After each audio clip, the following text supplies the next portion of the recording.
name is Kim Vermaak. I am the Mindset Whisperer, and today I am coming to you from the Maslow Hotel, where we are having our convention for the Professional Speakers Association of Southern Africa. Today I have with me Nick, the Rebel Ninja.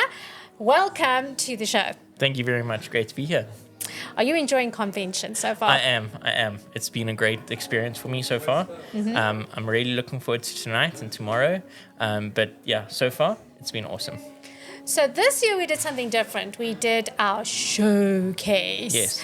Which, for the audience who doesn't know, that's when you have to stand up and you get 5 minutes, only 5 minutes, to do an audition-style presentation to event coordinators. Yeah, that 5-minute thing. It was intense. Yeah. So tell me, Nick, what did you have to do to prepare for showcase? When you first approached everyone and you said, like, this is the showcase and this is the concept, I was like, yes, this is what I have to do. And then when I got the list of the things that we have to actually prepare for, it was quite an extensive list. Luckily, some of which I had already. So if you're a brand new speaker, like just entering the market and you don't know what you're doing, showcase is not for you. Yes. However, if you are in the market and you're looking to level up, like go to that next level, you've done talks, you want to market yourself better, you want to get out there and expand, then this is for you. Because I had pretty much, I would say, 2/3 to 3/4 of the items. The last few I didn't have. For example, the speaker reel. I had that in the process, but I hadn't finalized it yet. That was a big one for me. So yeah, the list was quite long, but it was a good one. It was very detailed and exactly what you do need. Mm-hmm. I think the big thing for me, why it was so important to do that, is when I got my very first speaking engagement, it was because someone took all of my marketing material and literally on WhatsApp forwarded it to a decision maker.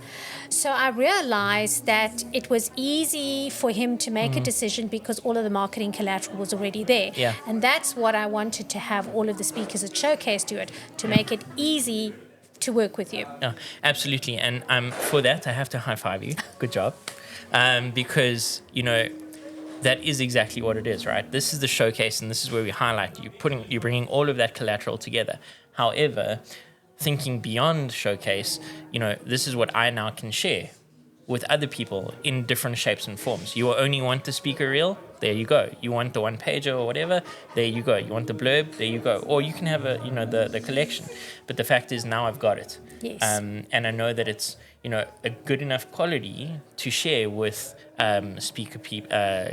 people that are looking to engage with speakers or speaker bureaus, because it's been prepared in that fashion. Mm-hmm.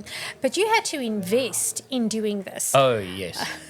Time, money, effort, tears, frustration. Yes.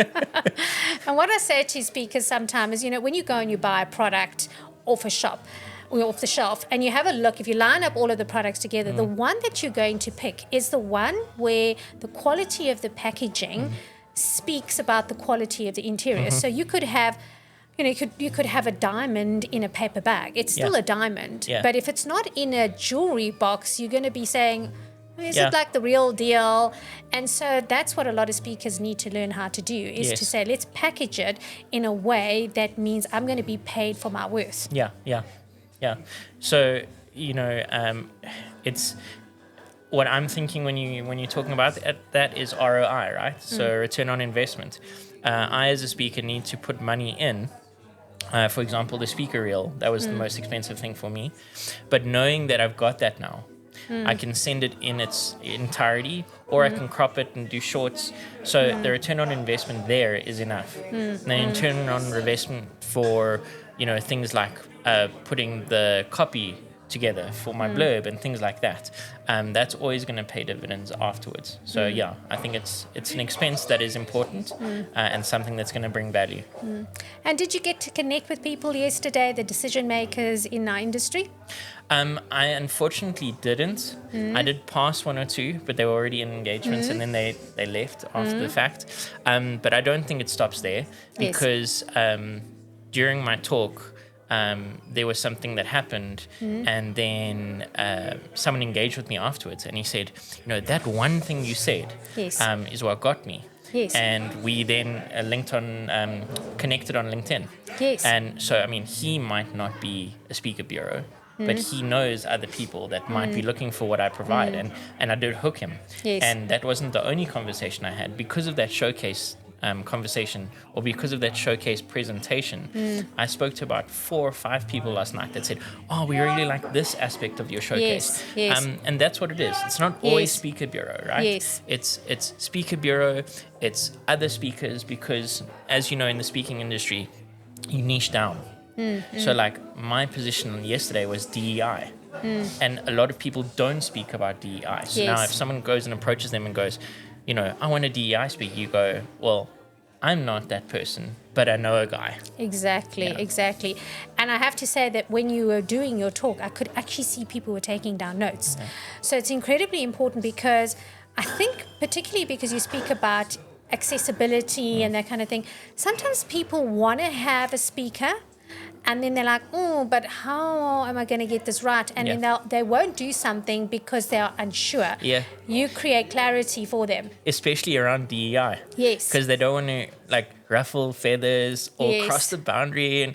And I'm saying this, you know, able-bodied people don't always want to talk about that or engage Yes. with people Yes. because of that fact. They're like, Yes. I'm not a disabled person, or I'm not a person of race or color, or Yes. whatever it is, whatever they want to talk the speaker to touch on. Yes. So they're like a little bit afraid. Yes. So I think that's also really a cool thing that you did for the showcase, is give people a glimpse of that, right? Yes. So they didn't have to, speaker bureaus didn't have to invest, they didn't have to take a chance. You'd kind of done that for them. Yes. And said, we've collected these awesome speakers, you know, we've verified them, we've vetted them, and here they are. Yes.